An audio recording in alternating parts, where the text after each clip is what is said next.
Мингазов Нияз, Камышлы мәктәбе, Әнвәр Давыдов, әнкәйем.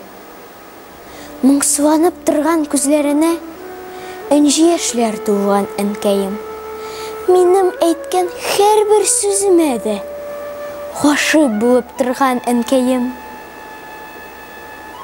Зәңгәр урмандагы юл чатында озатып калды киткән чагымда. Киттем шулай. Мине көтте әнкәй, эзелеп көтте диләр күршеләр. Бер көн авыл аша үткән бик күп сары шинель кигән кешеләр. Әнием туктаткан да берсен. Күрмәдеңме, минем улымны дип сораган.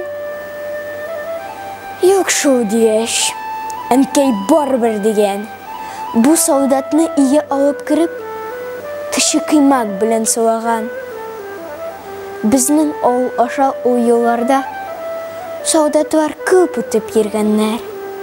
Әнкәйемә солдат анасы дип бик яратып исем биргәннәр. Аның саф һәм нурлы карашыннан күп күңелләр җылы алганнар. Әнием юып биргән сөлгеләрен ранецларда саклап барганнар.